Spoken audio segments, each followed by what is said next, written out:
This weekend at the exhibit that we're doing, these are all the artifacts that I collected during my time in Ukraine.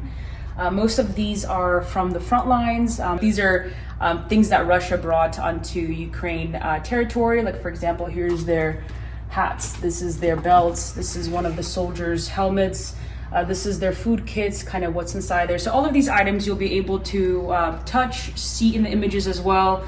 For example, this is one of the beers that they had, and as you see it in the photo here as well too. These are, for example, books that they had that we took from there as well too. As you can see, they have a very specific agenda.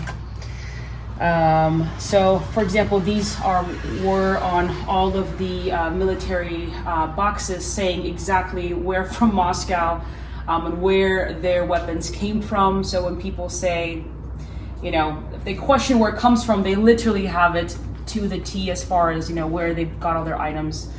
But yeah, so you have kind of your, you know, from your bullets there to your detonated mines. So these were also found in their bunkers, the gas masks. And also these are Ukrainian flags from Ukraine. You could still smell the smoke on them, which is kind of crazy. But we didn't just take the flags, we actually replaced them with brand new ones. Here at the exhibit, we're gonna have over 1,000 images. These images start at the Polish-Ukrainian border, and then I take you guys in a journey pretty much through all of Ukraine. We go from the Polish-Ukrainian border to Lviv, to Kiev, all the way to eastern Ukraine. We were one of the first teams to kind of go into all of these zones, and so you truly get to see what they looked like at that specific moment. This was one of the first photographs that I took. It was the first day that I got to the Polish-Ukrainian border. And it completely kind of truly changed my life afterwards. That's kind of when I realized I couldn't leave. I was completely and so deeply moved by the amount of children, families, mothers, wives, just children and fleeing that I had to kind of stay back and help. And so I started posting during my time at the Polish-Ukrainian border on social media, and I was completely blown away by my followers, by my friends who wanted to support the projects that we were doing out there. And so just kind of like roller coastered from there. It was supposed to be only a 3-week trip, and then it ended up being almost a whole year. This is one of the churches in eastern Ukraine, and I actually brought back a piece from the building.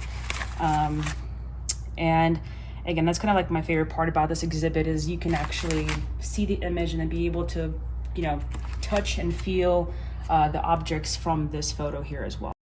Or even, let's say, like this image right here is the wheat fields, the burning wheat field, and here I have the actual wheat from this field as well. And so you can still smell the smoke on a lot of the items here as well too.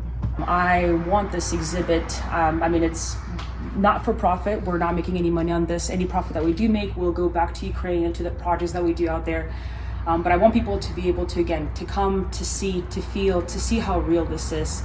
We're also going to have Ukrainian soldiers there as well. They're from the Protest Foundation, and so they were wounded soldiers, and they received prosthetics through that organization.